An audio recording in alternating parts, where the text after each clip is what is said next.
So, we've all been there, right?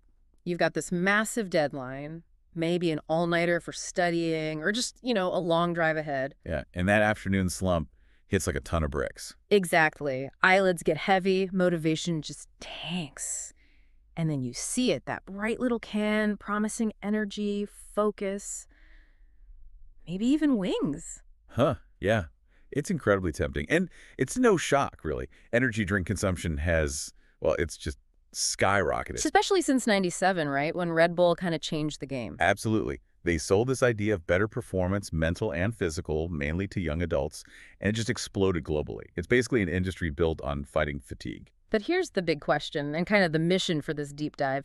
Do they actually work, or is it mostly just really clever, aggressive marketing making us pay extra for, well, caffeine and sugar? That's what we're digging into. We've pulled together a bunch of sources, looking at these drinks piece by piece, ingredient by ingredient, to get to the facts. Okay, so before we jump in, maybe we should define what we're even talking about. What is an energy drink, technically? Good point. So they're non-alcoholic drinks, and the main goal is this kind of dual effect. Mentally, they boost alertness, attention. Physically, they ramp things up, heart rate, blood pressure, even breathing. It sounds like a complicated mix. It is. Typically, you're looking at caffeine, usually lots of sugar, things like taurine, L-carnitine, glucuronolactone, some B vitamins, and often plant stuff like ginseng or guarana. It's a real cocktail. Okay, that's quite a list on the side of the can. Yeah. But if we're honest, the main thing, the ingredient doing the heavy lifting for that immediate jolt, it's got to be caffeine, right? Oh, 100%. Caffeine is like the most consumed psychoactive substance on the planet. It's the only ingredient in that whole list that's guaranteed to give you that energy kick you're looking for. Makes you feel more awake, more alert. Exactly. Your heart beats faster, you breathe a bit quicker, your whole nervous system gets a nudge.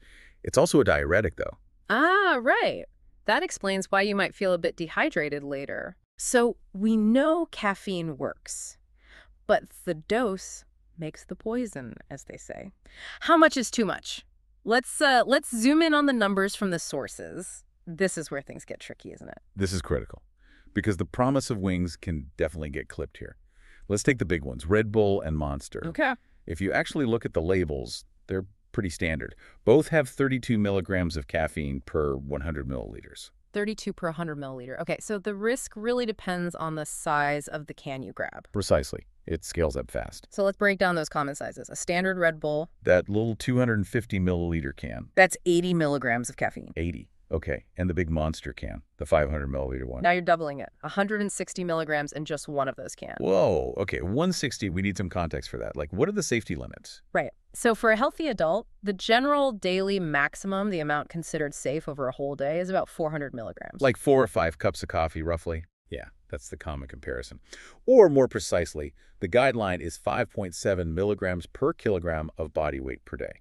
Okay, let's use the example from our sources. Say a 60-kilogram adult, about 132 pounds. Okay, for that 60-kilogram person, the daily safe dose works out to roughly 342 milligrams. 342 milligrams. So over a full 24 hours, that means no more than, what, 4 regular Red Bulls? Or 2 of those big monsters? Correct, spread out over the day. That might sound okay, but here's the crucial thing our sources really hammer home. Ah, this is where it gets really interesting, isn't it? Because there's a massive difference between your daily total and what's safe to drink all at once. Exactly, that's the key distinction. The sources differentiate between that daily or chronic consumption and the acute limit, what's safe in a single sitting. And that single sitting limit is much lower. Much lower. It drops by basically half, down to just 3 milligrams per kilogram of body weight. Okay, back to our 60-kilogram adult example. 3 milligrams per kilogram, that's 180 milligrams max in one go. Yes. Which means, and this is the takeaway, an average adult shouldn't have more than 2 standard Red Bulls, or just one single 500 milliliter Monster at one time. Just one monster. Wow. And going over that acute limit, that's where the trouble starts. That's where you hit the immediate danger zone. And we're talking worse than just feeling jittery or anxious or not being able to sleep. Oh, yeah.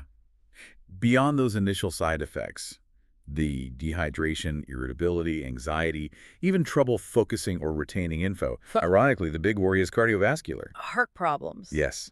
Too much caffeine at once can spike your blood pressure dangerously high. That increases your risk of a heart attack or a stroke, an ictus. And the sources mentioned something technical, prolongation of the QT interval.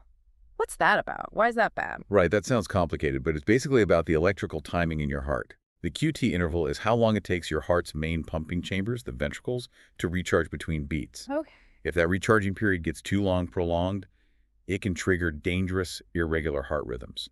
We're talking potentially lethal arrhythmias. So anyone with any kind of pre-existing heart issue needs to be extremely careful with these acute limits. Extremely careful, yes. And we absolutely have to talk about kids and teenagers because, let's face it, these drinks are heavily marketed towards them and they drink them socially, often without knowing these limits. It's a huge concern.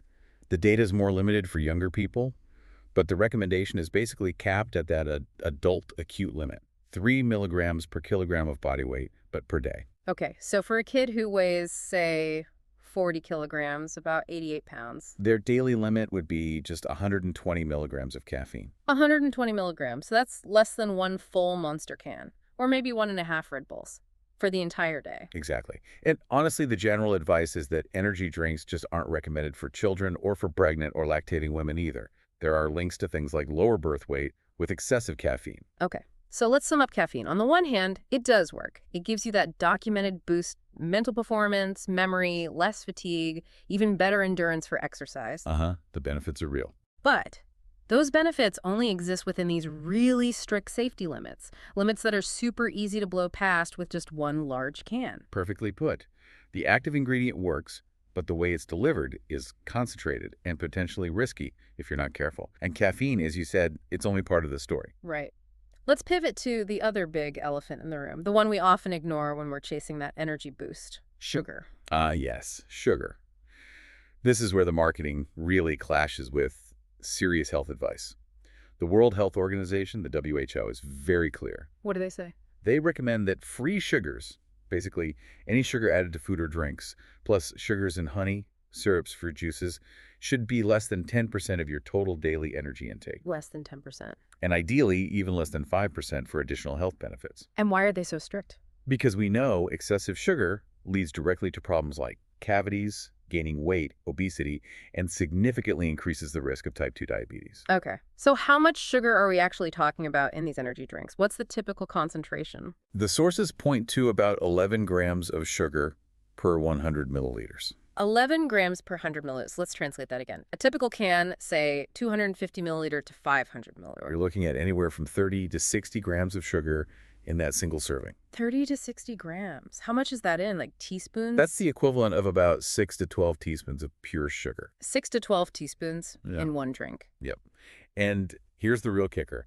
The fact that just needs to sink in for a moment. Go on. A single 500 milliliter can of a typical energy drink. That often contains the entire daily recommended limit of free sugars, according to the WHO. Wait, the whole day's worth in one can? The whole day's worth. So if you have that big monster or whatever in the morning, you've basically used up your sugar budget for the entire day. You shouldn't have any other added sugar. Technically, yes. That's the guideline. It makes those sugary drinks a massive trade-off for your health. No wonder people reach for the sugar-free or diet versions then. Exactly. And they do cut out that huge sugar load, which is good. Yeah. But then the conversation shifts, right? To the artificial sweeteners they use instead. Right. And there's still a lot of ongoing scientific debate about the long-term effects of those sweeteners, particularly on our gut microbiota, the bacteria in our intestines. So the sugar-free ones avoid the immediate sugar bomb, but maybe introduce a different kind of unknown? Kind of. There's certainly a better choice for reducing sugar intake right now. But yeah, more research is needed on the long-term impact of the sweeteners themselves. It's a balancing act. Okay, so we've got caffeine doing the actual work and sugar adding a massive risk factor. But what about all the other stuff listed? You know, the taurine, L-carnitine, glucuronolactone. They sound very scientific, very performance-enhancing. Surely they do something. Well, this is where we really shift gears from, let's say, actual science to mostly marketing strategy. Oh. Many of those ingredients you just listed, they lack solid scientific evidence to back up the performance claims that are often implied on the packaging. They're there to make the drink sound more potent, more complex, more... Okay, let's break that down. Taurine. It's an amino acid. Sounds important, good for the heart, muscles, brain, eyes. And there's a lot of it in these drinks. There is often a very high concentration, yes. But despite being plastered all over the marketing as a key performance booster, There are currently no robust studies showing that consuming the taurine in energy drinks actually improves physical or mental performance. None. Seriously, none. So it's essential for your body normally, but adding extra in a drink doesn't turbocharge you. Essentially, no. The evidence just isn't there for it as a performance enhancer in this context. It's mostly label dressing, adding perceived value. Wow, okay. What about glucuronolactone? Another one I can barely pronounce. Same story, really. Yeah. It's added with claims about boosting attention and sports performance, but again, the actual scientific proof supporting those benefits from drinking it in an energy drink is just not there. And L-carnitine, that one's Yeah, often linked to muscle function, right? it is. And it's involved in energy metabolism in muscles. Mm. But the studies that did show some benefit from L-carnitine use specific supplements, often in higher, isolated doses. Not the amount mixed into an energy drink with everything else. Exactly. There's no proof that the amount you get within that complex chemical soup of an energy drink actually provides any muscle function benefit. That's kind of staggering, actually. So a lot of the stuff that makes these drinks sound special beyond the caffeine is basically just for show. Performance-wise, it's inert. For those specific ingredients, largely yes. They build the product's image as something more sophisticated than just caffeine and sugar water. Uh-huh, okay. But not everything else is useless, right? What about the B vitamins? They list B6, niacin, B3. Ah, now those are active. B vitamins absolutely play a role in energy metabolism and normal psychological function. They do contribute to reducing tiredness and fatigue. So they actually help a bit. They contribute to the process, yes. Yeah. And the good news on the safety front is that they're water-soluble, meaning your body takes what it needs, and any excess is just flushed out, typically in urine. So it's very unlikely you get hypervitaminosis like vitamin poisoning just from drinking normal amounts of these beverages. They're active, generally safe in these quantities. Okay, that makes sense. But then there are the plant ingredients, ginseng and guarana. They're known stimulants, but you mentioned complexity and risk. Yeah, these are active, but they add a layer of unpredictability.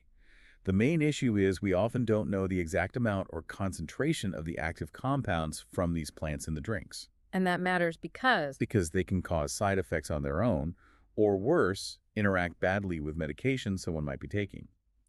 Ginseng, for example, isn't recommended. It's contraindicated for people with certain conditions like arrhythmias, high blood pressure, anxiety disorders. right. And guarana, that one's a bit sneaky, isn't it? Very sneaky.